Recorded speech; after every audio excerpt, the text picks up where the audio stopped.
nerds, welcome to JerAwards. It's time to do our season 2 recap / JerAwards for Buffy the Vampire Slayer. I goofed. Season 1 recap I thought was uploaded. When I just checked just now, it was not. And I went into my files and it's already been deleted. So the season 1 recap video is just gone. So consider this kind of your first recap video for Buffy. So how is this going to play out then? What we'll do is we'll just kind of recap season 2 in the manner that we do, which is just kind of like, here's kind of what happened from my own memory right here in the spot. I just watched the finale 12 hours ago, maybe at this point. And then when we do the JerAwards, I'll just announce the season 1 winner and then go over the season 2. We'll go over the season 2 nominees. We'll announce the season 1 winner, season 2 nominees, season 2 winner. And then in our in memoriam, we'll just go from season 1 directly into season 2. We'll make note of that as we do it. My bad. Things happen. Something's bound to happen. It's either a video gets lost in translation, the editing gets fucked up, the audio gets distorted. It's always something. So, regardless, if you are new here, feel free to subscribe for daily content, etc., etc. All 34 episodes of Buffy are available over on Patreon as well as here on YouTube, with the finale being Becoming Part 2, which just uploaded yesterday. We talked at length at the end of that video about how much better Season 2 was than Season 1. Season 2 of Buffy is leaps and bounds better than Season 1, but a lot of people talked about how much they didn't like Season 1 or how slow Season 1 was or how campy it was, etc. They didn't have the right flow as the rest of the series. You guys also said the same thing to me about The 100, about The Vampire Diary, about all of the shows we've watched, really. And so far, the only show that's had a weird kind of like cringy Season 1 was Shadowhunters, but even then I enjoyed Season 1. Shadowhunters Season 2 makes massive improvements in quality of life changes. Buffy just comes out with a better product in Season 2. And what we get is Buffy coming off of defeating the Master. She died. She's back. She's trying to deal with that. She's grumpy. She's angsty. And she has a crush on a vampire she develops a relationship with an Angel. Before we get into the main gist of the story, for the side characters, Willow and Oz fall in love, right? After teasing it, they build each other up, and then boom, relationship. Xander and Cordelia go into a love-hate relationship to where enemies to lovers, to where they're so toxic, to where now they're officially just a couple by the end of the season with her accepting him. Giles and Miss Jenny Calendar hit things off, and they actually plan to do naughty things together. So all of our side characters are tremendous. The season is hilarious, but the main story is Buffy slaying vampires. Not to be witty and funny. In episode 3, we get the introduction of a brand new character by the name of Spike that we went into a long-winded rant about because I met James Marsters Comic-Con. Since it's one of my girlfriend's favorite characters, we went and met him. We met Charisma. We met Cordelia. And it was great. And it's cool to finally get to see that character in play because throughout the course of the season, I can see why people really like him, and I hope there's more of him in the future. So Buffy gets an introduction to Spike. It seems like Spike's going to be our big bad. Angel tries to fake out and pretend he's still Bad-O Angelus, but Spike sees right through it. Spike wants to slay the Slayer. They try to unleash numerous things that could potentially end the world. We get introduced to Drusilla, which is Spike's love interest, who also had a thing with Angel back in the day. If I'm not mistaken, I think Angel sired both of them. Angel, when he didn't have a soul, torturing Drew's entire family before eventually turning her. Maybe I'm wrong. Maybe Drew sired Spike. I don't remember now. Something like that. But regardless. So, we think the big bad's going to be Spike, and then it's going to be Drew, and then it's going to be the Judge. The Judge is here. They assemble all 5 pieces of fucking Exodia. He gets summoned like Steve Rogers as Captain America, and Buffy kills him with the bazooka. Yep. So every time her and Spike came face to face, Buffy came out on top. The big turning point is when Buffy and Angel finally bump uglies. They have the coitus, they have sex, and in doing so, Angel reaches a moment of pure happiness, thus destroying the soul that was inside of him, and he reverts back to Angelus. So now our big bad is the love interest, which is a really good twist, and kept the season pretty exciting, even though Angel was added to the opening credits, and it seemed like he was going to be in the season a lot more, but once he became bad, he was just kind of sprinkled in throughout. until the last few episodes. He did damage like he was supposed to, but it wasn't. I wish there was a little more of him on screen as this big bad monster. But as they say, less is more. Through all of this, Buffy's trying to deal with the fact about what she should do. Should we kill Angel? Should we save Angel? Really good run of episodes before we get to episodes 19 and 20, which we can kind of do without. But throughout that, we do get to an episode called Passion, which is where Jenny, who's revealed to be a gypsy who is trying to kind of betray Buffy and them in a sense, wants to make amends by restoring Angel's soul yet again. Angel catches on to it. She backs up all the files on a floppy disk. Angel doesn't know what a floppy disk is, but he destroys her computer, makes her run for her life, catches her, snaps her neck. Down goes Jenny. Oh, God. Jenny. Dead. Which destroys Giles as he finds her body, because Angel's a fucking freak, lays rose petals, puts her corpse in his bed. Giles, who thinks he's about to go upstairs to some sweet loving time, finds the corpse of his girlfriend. Shocks the entire group. Before I go on, I should mention that since Buffy did die, there is another Slayer that's activated in the name of Kendra. Kendra shows up for 2 episodes, bounces, or maybe it was just 1 episode. She comes back towards the end of the season. Now that they've made the decision that they have to kill Angel, as they untomb something called a Cathla, that if a sword is removed, will pretty much end the world and send everybody to hell as they're on top of a hellmouth. Kendra returns. She passes on her stake that she dubs Mr. Pointy. Buffy goes to try to kill Angel to put a stop to this once and for all. While in the process, they're trying to restore his soul. But she's like, hey, if that shit don't work, I'm going to take him out. That shit didn't work until it did. Buffy has to end up teaming up with Spike to take down Angel. Spike and Drew escape. Buffy and Angel fight. Willow, using sorcery, is able to restore Angel's soul after he activates a Cathla. Since he activated a Cathla, his blood was the only thing that could activate it and the only thing to close it. Even though he returns from Angelus back into Angel, Buffy's lover, they smooch. She tells him to close his eyes, just as his sire did to him. She stabs him. Through the portal he goes. Angel's off to hell. A Cathla, no more. And Buffy gets on a Greyhound and leaves. There's a lot in there we've missed out, right? There's a fuck ton, okay? Buffy's mom discovering what's going on, sitting in the living room with Spike. Buffy inviting Spike into her home. I keep calling him President. Principal Schneider actually being in on it and knowing that they're on top of a hellmouth. There's a lot of good things that transpire throughout the course of the season. If you want a brief recap of season 1, there's a vampire master, there's a vampire slayer. We defeat him with a bunch of hoopla in the middle. It was good stuff. The introduction of Spike is beautiful. The introduction of Drusilla is beautiful. Them as a couple. Angel reverting back to Angelus and going back into this weird triple triangle, threesome power triangle couple with Angel, Drew, and Spike was very interesting. Buffy losing her virginity to a vampire, the thing that she is sworn to slay, plays a mental aspect on her now, especially since he's evil. She's wondering if she's made a mistake with her life, and you have people breathing down her neck, and her mom doesn't know, and her mom doesn't understand, and it's a lot for a teenage girl. This season could be articulated and described in a much more beautiful manner, but that's just off the top of my head while the thoughts rush through. Again, I know we skipped over a bunch.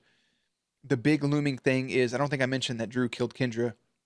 If another Slayer is dead, should another Slayer take her place? I don't know if we're going to answer that next season, or we'll wait until season 4, or maybe they'll mention it and they'll be active and kind of dormant, and then we'll get it in season 4, or even season 5. What role does Schneider play? He says he has news to report to the mayor. So does Schneider and the mayor also know about the fact they're on top of a hellmouth? Does Schneider know that Buffy is the Slayer? Is he aware of that? He's always trying to pin bad stuff on her. So it makes me think ultimately he's a bad guy. Has to be side effects for Willow getting possessed when she was reading Latin. Where does Willow and Oz go from here? Where does Xander and Cordelia go from here? Where does Buffy go from here? Going to Greyhound. Where is she going? Is she going to LA to live with her dad? Do we see more of Spike and Drew in the next season, or do we have to wait? I don't know. It leaves it at a really good place to make you want to desire more, but also knowing that if that's the end, that could potentially just be the end. A huge cliffhanger. Obviously, it's not, but still. Like I mentioned at the end of the finale, the only big bummer about this finale is the fact that I've known for a long time that Angel has his own spinoff show, which makes me think now Angel's just in hell doing hell things. Like, it's just like Little Nicky, probably. But I don't know how many seasons that has. That could be a 2-season show. I don't want to look that up. I don't want to know the episode count. because I know there is a crossover. I say that, but I do have a list saved that I've looked right until the 2 episodes intertwine where Buffy and Angel interflop between each other. So I know there's at least a season 1 of Angel. And when we get to that point, flip-flopping episodes, we'll definitely, I don't know, talk more about it there. But that's really the recap. I know it could be better, but that's where we're going with it. Let's kick off the JerAwards for both season 1 and season 2, technically. First up is our favorite episode. Our favorite episode for season 1 ended up being episode 7, which was entitled Angel, which was Angel's debut episode. As for season 2, your nominees, without reading the titles for all of these, is episodes 1, 3, 6, 7, 8, 9, 10, 11, 13, 14, 15, 16, 17, 21, and 22. 15 of 22 episodes have been nominated. I will give you my final 4 throughout this, which would be episode 14, Innocence, episode 17, Passion, episode 22, Becoming Part 2, and episode 10, What's My Line Part 2. Actually, School Hard is up there as well, but I think those would have to be my final 4, final 5. It was really hard to pick between Innocence, Passion, and Becoming Part 2. It was really, really, really hard to pick. Because Innocence, they finally have their moment. They have that stuff with the judge going on. Passion is just Angel talking about passion and the death of Jenny. And then Becoming Part 2 is just the culmination of the entire season, which was absolutely beautiful.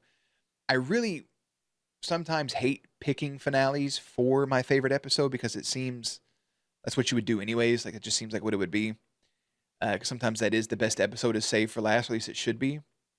I think Innocence and Passion could easily both win this category, but the more I thought about it, the more I had to simply just go with season 2, episode 22, Becoming Part 2. There's 4 twos in that sentence right there, but that is our season 2 favorite episode. The finale was just fucking beautiful, man.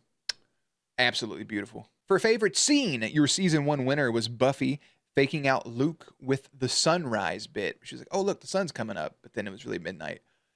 I really thought that was just a beautiful way to just show off her quips and her wit and how easy it is for her to fuck with the vampires. That came from season 1, episode 2. Your season 2 nominees for favorite scene, we have the first 3 coming from season 2, episode 1, and that's Willow and Xander's ice cream scene, Cordelia telling Buffy to get it together, Buffy destroying the skeleton remains of the Master. From episode 3 was Spike's intro, along with Spike catching on to Angel's ruse. From episode 5, Buffy telling Giles he doesn't know what it's like to be 16. That was a good spiel she did. Also, Willow lying to Giles and Angel. Oh, laying into Giles and Angel about what was going on. From episode 14, Angel sucking the smoke out of the girl's neck. From episode 17, Giles punching Angel. Oh, that was a good scene. Episode 19, Willow giving Giles a necklace made from Jenny. And from the finale, Buffy stopping Angel's sword with her hands. Now, that scene there, him saying, you don't have your friends, you don't have this, you don't have that, so what do you have? If take all that away, what are you? And she's like, bitch, I'm still me. And she caught the sword. That was badass. But leaving a mark and as a villain intro, Angel sucking the smoke out of that girl's neck and then blowing it out after she took a drag is my favorite scene. Easily. I'm going to go ahead and update my highlights on my list. That's a winner. That's a winner right there, folks. Most heartbreaking scene, your season 1 winner was Buffy hearing that she was going to die and telling Giles that she didn't want to in the season 1 finale. Heartbreaking scene nominees from season 2. From episode 1, Willow and Angel having to watch Buffy dance on Xander. Episode 5, Buffy drinking the spiked drink and becoming intoxicated and drunk. And then she wasn't intoxicated, she was drugged, I should say. From 211, Buffy thinking she killed Ted. From 214, you'd rather be with someone you hate than with me. From 214, Angel being a dick to Buffy. From episode 15, or maybe this was also from 14, I can't remember. Buffy crying, thinking back about the night prior when they made passionate, I couldn't even say the words, passionate love. Episode 17, Giles finding Jenny's body, as well as Buffy telling Giles that she can't lose him as well. And from the finale, Drew making Giles see Jenny, and Buffy having to kill/send Angel to hell. The winner for most heartbreaking scene, for me personally, Drew making Giles see Jenny kind of hurt. okay? Buffy telling Giles, I can't lose you as well. Giles seeing that body, painful. Buffy having to make that decision, painful. Angel being an asshole to Buffy and making it seem like that night was nothing to him, painful. But for some reason, Willow's delivery to Xander when she found out he was making out with Cordy and that's who he was dating, you'd rather be with someone you hate than be with me. Years of emotions built up for this boy, knowing she still had a crush on him, and then seeing their worst enemy being the person Xander chooses, and the way she delivered it, nah, man. Painful. More painful than any of the other stuff for me personally. Funniest scene, winner from season 1, episode 10. When Willow's doing the opera, she says, "It's my turn," and the opera singer, That shit's goofy. Funniest scene from season 2. Season 2, episode 1. Sometimes I just smell. It's like a sixth sense. Giles responding. That'd be one of the 5, actually. For episode 3, Cordelia, have some lemonade. After they realized the lemonade was nasty. From season 2, episode 5, Cordelia, I hate you guys. Weird things always happen when you're around. Also, askew means cockeyed. From season 2, episode 5. From 2-6, Army Xander, when he hears that Buffy just saw a car for the first time and that Willow was a ghost, saying, I'm taking a lot on faith right now. From 2-6, Willow walking through a wall and scaring Giles. From 2-12, why do you all have eggs? From 2-13, hey, did anybody else see that guy turn to dust? From 2-14, do you want to make out with me? And Oz saying, what? From 2:15, Giles laughing at Xander's mood pie joke. From 2:15, Larry coming out to Xander. From 2:20, Black Lagoon. The creature from the Blue Lagoon was Brooke Shields. And from 2:22, Spike and Joyce sitting in the living room together. Those are all hilarious scenes. Fucking hysterical. But the best one came at the first episode. And that was Snyder saying smelling was one of his sixth sense. And fucking Giles be like, no, that would be one of the 5. A really close one was Oz's what and Giles laughing at Xander's joke. Normally, that boy gets on his fucking nerves, but it's good to see a little tee-hee ha-ha from time to time. Favorite quote from season 1, episode 10, if I can face my fear, it cannot master me.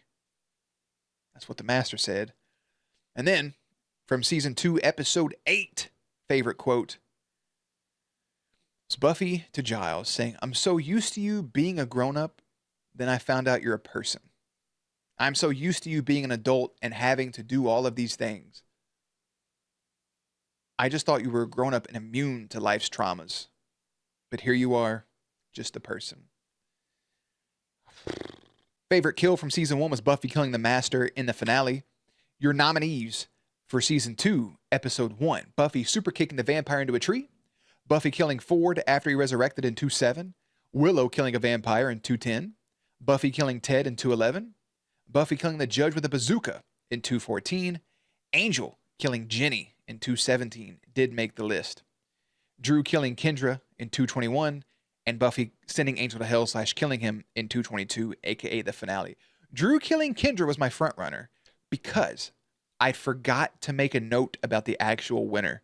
Drew killing Kendra was the winner until right before I pressed record, and I was like, oh yeah, Buffy killed the judge with a bazooka. Come the fuck on. Badassery. That's your winner for favorite kill. Favorite kiss for season 1 was Buffy and Angel in season 1, episode 7. Your season 2 nominees are Giles and Miss Calendar in 2-8. Buffy and vampire-faced Angel in 2-9. Xander and Cordy in 2-10. Giles and Miss Calendar again in 2-11. Angel kissing Spike on the forehead in 2-14. Willow and Oz's first kiss in 2-15. And Buffy and Angel in 2-22. The winner for favorite kiss is Buffy and the vamped-faced Angel. He said, sorry you have to do it like this. You shouldn't have to kiss me like this. And she said, shut up and smooch me. Favorite ship from season 1 was Buffy and Angel. Your nominees with the winner being last for season 2. Hear me out with this, okay? Because I have something in my brain that's telling me that this is either a fan ship or it's my own ship I'm making up. Again, this is my channel. It may be a fan ship or something that could happen down the line. But there's some moments they have. Maybe I'm looking too far into it. Favorite ship, your nominees, Buffy and Willow. Wuffy. right? Buffy and Angel, when he was good, yeah, still there. Giles and Miss Calendar, front runner for last season. Xander and Cordy, they grew on me towards the end. But your winner for favorite ship is Willow and Oz. Zillow, the house market app, because they're beautiful and wholesome. And yeah. Favorite friendship winner from season 1 was Buffy and Willow. And your nominees here in season 2 was Xander and Willow, Giles and Buffy. There was a couple of their friendships that I just didn't jot down, but the winner for favorite friendship in season 2 is yet again Buffy and Willow, back to back, our only 2-time winner so far. Most underrated in season 1 was Giles, and in season 2, while also nominated was Giles, is Willow. I think Willow stepped more into her comfort zone in season 2. She was more of a main character, but she still felt underrated at times. Like she could have been like a lot more praise should be going to her. So Willow gets most underrated character. Least favorite character from season 1 was actually Cordelia. She was kind of a bitch for a lot of parts. But in season 2, it comes back around to being the creepy swimmer boy that tried to make a move on Buffy, asking if she had a bra in the car. I don't know his name. I'm not going to look his name up. I feel like it was Christian. No. Sorry, buddy. Don't like you. Our last nominee, our last winner, your season 1 winner for favorite character was Buffy. Your season 2 nominees for favorite character is as follows. Buffy Summers, Willow Rosenberg, Xander Harris, Rupert Giles, Oz, Cordelia, I forgot her last name, Angel, Spike, and Drusilla. Those are your nominees. I don't know why Jenny's not on this list, but that's neither here nor there. It was almost Willow. I think Willow was right on the cusp of winning my favorite character, but also being most underrated is kind of wild at the same time, but that kind of makes sense, right? You like the underdogs. I enjoy Xander at times. He's such a 50-50 character for me. Giles, and we watched Supernatural first, but Giles gives me some Bobby vibes, some Bobby Singer vibes. It took me a second to remember his last name. I almost said Springer. But Giles is like the father figure. I feel like Willow and Giles will probably win one of these awards at some point. Oz also nominated. Cordelia, shocking after being my least favorite character. She really made a huge swing. Her bitchiness became funny. Spike is up there, man. Drusilla's up there. Angel turning bad was just cold-blooded. I don't know if any other show we've done this on, but my favorite character for season 2 is Buffy. I think the amount of stuff she went through and her perseverance and just her growth and being vulnerable and going through teenager things and wanting a normal life and can't having it, like all of those things, they're relatable in a sense. And I think for the first time, the main characters won favorite character in 2 seasons in a row. Like the Vampire Diaries wasn't that way. I think Klaus won a handful of them actually in the originals, or Elijah, take that back. But like Klaus was the main character of that, like the forefront, like the leading actor. I don't know of another show we've had that with. I could be wrong. I'm just unaware off the top of my head. For our favorite season/season names and season rankings, along with finale names, etc. Season 1 we entitled Hellmouth with the Vampire Master. Season 2, which is the better season, I entitled Be Not Afraid. Do you get it? That's an old Bible verse for you right there. Be not afraid, the terrifying ass angels. Angel being the big bad, Spike, Drew, and the judge all being involved, the Cathla. Be Not Afraid is what we named season 2. Again, season 2 is better. For the finale, we entitled season 1 Bigger, Longer, and Uncut. It's just what the ending reminded me of the South Park movie. Buffy kicking the master, him getting stuck on the spike, dead, and then she destroys his bones come in season 2. Season 2 was the better finale. We entitled Good Night, Sweet Prince. And that was Buffy sending Angel to hell. Just for the Patreon peeps, for your season 1 dice rolls, number 20 and number 19 were rolled the most at twice a piece. Double digits beat single digits 8-4. Evens beat odds 8-4. The only number we rolled back to back was episode 6 and 7, which was the number 19. And the numbers we didn't roll was 1, 6, 7, 8, 9, 11, 12, 13, 15, and 17. For season 2, the most rolled number was the number 8, rolled 4 times. Highest number was 20, rolled twice. Lowest was 1, rolled once. Single digits beat odds 12 to 11.